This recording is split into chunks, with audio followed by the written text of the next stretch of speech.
শসা তো এখন মনে করেন যে কেজিতে 20 টাকা বাড়তি, টমেটো কেজিতে 10 টাকা বাড়তি, বেগুনটার দাম একটু বাড়ছে, মানে কিছুদিনের থেকে এখন কেজিতে 10-15 টাকা এখন বাড়তি বাজার।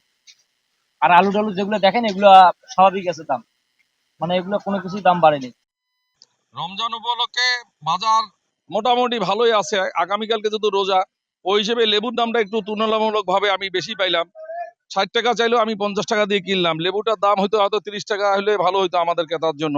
অন্যান্য বাজারগুলো ঠিকই আছে মোটামুটি। বাজারে যেহেতু আমদানি কম, এই জন্য প্রতিটা কাস্টমারের চাহিদা বেশি হওয়ার কারণে এই লেবুটারই শুধু একটু বাজার ঊর্ধ্বগতির দিকে যাচ্ছে আর কি।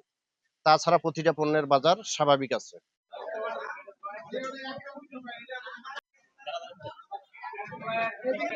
গত সপ্তাহ থেকে আজকের বাজারে 20.5 টাকা 25 টাকা বেশি কিনছি আমরা। 20.5 টাকা 25 টাকা বেশি হয়েছে প্রত্যেকটা মাছের।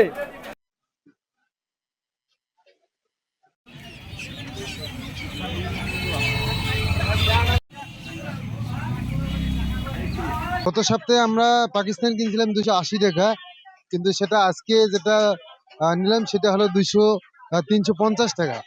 তার মানে কেজিতে 70 টাকার মতো বেশি দেখতেছি।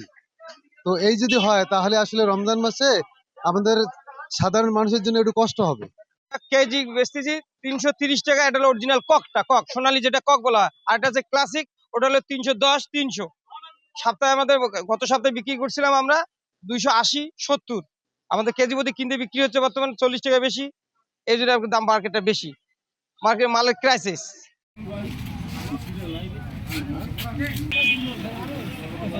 গত বৃহস্পতিবারের দিন চিনি কলার দাম ছিল 15 টাকা হালি।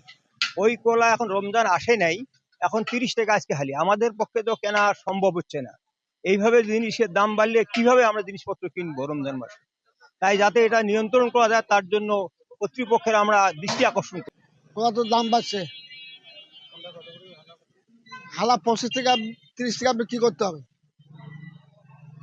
ওরকম তো বিক্রি করা তো যাবে না।